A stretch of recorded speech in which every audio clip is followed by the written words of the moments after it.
Hi, brothers and sisters in Christ. Let's dive into the Word.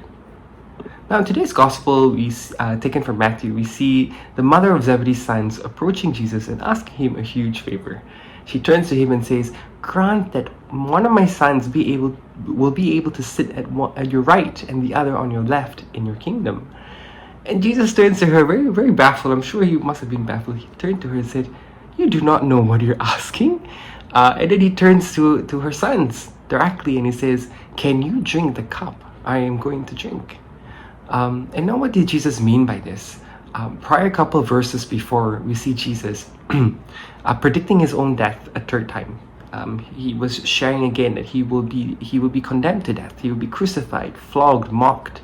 And this cup he was referring to when he turned to the sons of Zebedee, and when he asked them to drink this was his crucifixion.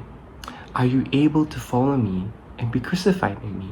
In other words, he was saying this question: are you able to follow me and be crucified with me? Now, what does this mean for you and me today?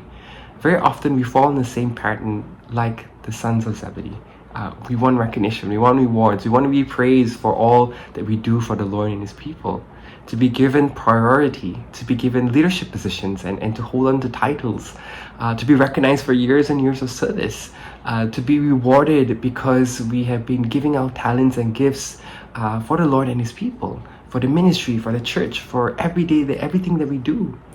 But the Lord reminds us today that we need to have the right motivation when approaching the Lord and His people. We are not called to glorify ourselves.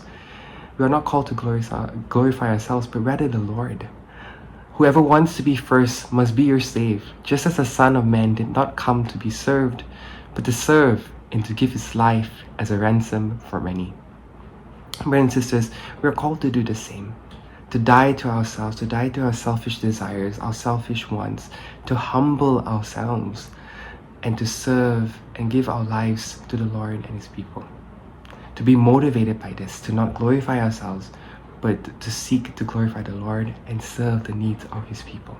You know, one example I just recalled myself when I was preparing today's reflection was this brother I knew for some time, and he was a very prominent leader. He was a very prominent leader, and he was leading this ministry for many years. And the success of the ministry happened because he was placed there. And he was leading this ministry for many years. He also held a lot of titles. But there was this one retreat that we had. And during that retreat, his name was not scheduled for any roles, any prominent roles, nothing up in the front, no talks, no praise and worship, nothing in the forefront. And then he looked at the schedule, and it was very interesting how his response was very, very beautiful response. Where he looked at the schedule and he says, "Hey, I realize I'm not scheduled or assigned to any roles for this retreat." And that's great, because now it gives me opportunity to reach out, to talk, to evangelize to the young people face to face, on ground. And I thought that reflection, or that memory that I experienced with this brother, is very apt for today. Let us today also have that same motivation in our walk with the Lord and the service of Him. Again, to not seek to glorify ourselves, but rather the Lord, to seek to be motivated to serve the needs of the Lord's people.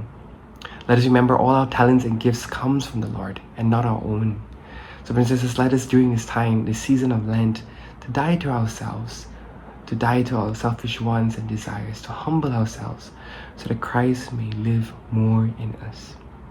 All glory and praise to our God. Amen.